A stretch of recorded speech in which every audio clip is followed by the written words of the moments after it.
So student, till now we have studied about business environment, the characteristics, features of business environment, then dimension, and now we'll study about new economic policy or new industrial policy, or it is also known as new economic reform 1991, because these changes were made in 1991, in July 1991.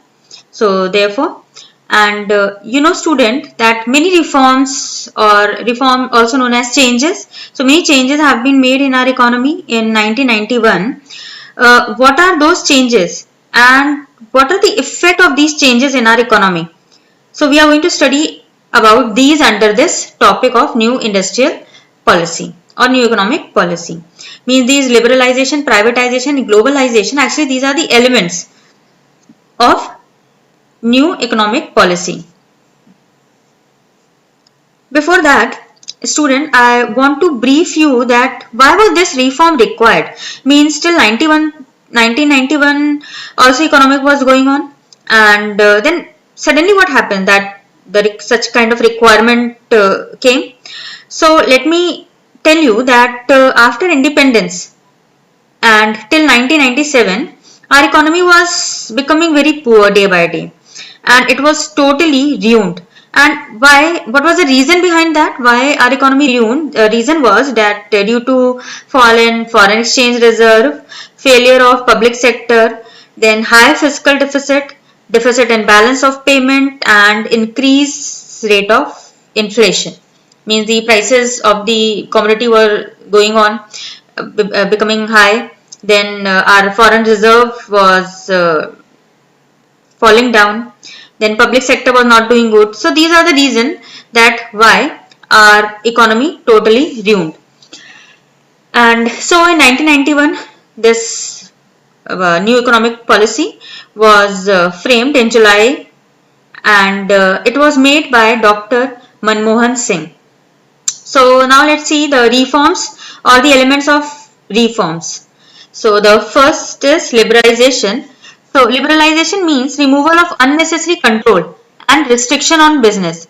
It relaxed the rules and regulations which restricted the growth of the private sector and also allowed the private sector to take part in the economic activities that were exclusively reserved for the government sector.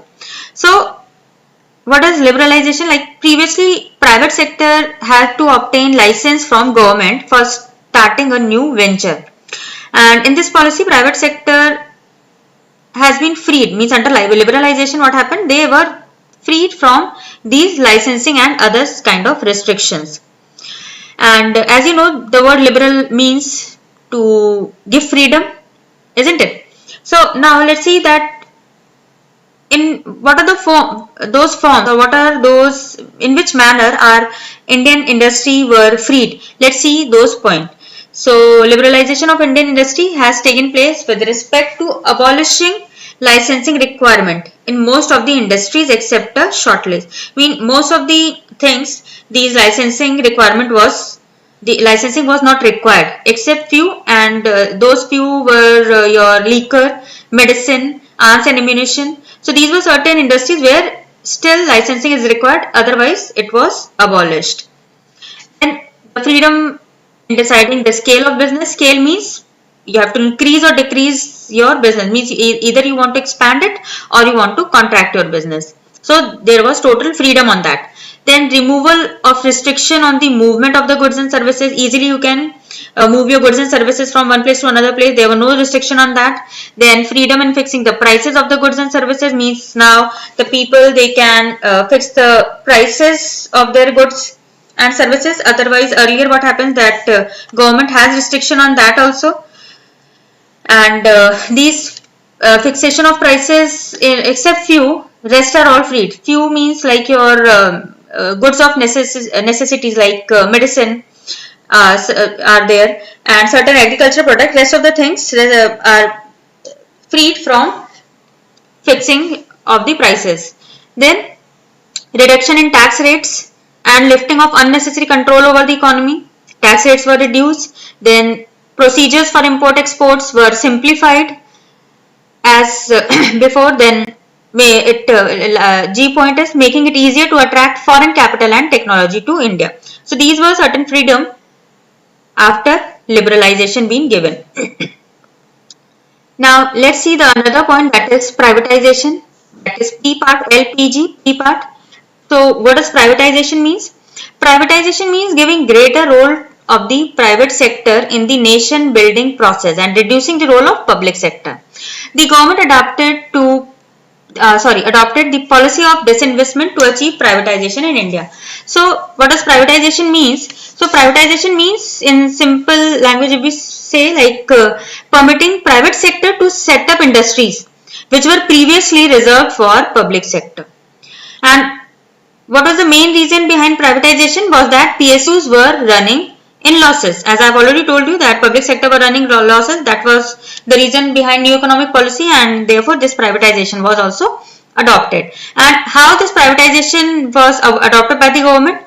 That was adopted by disinvestment. And what is disinvestment? It means the transfer of ownership of a public sector to private enterprise or private sector.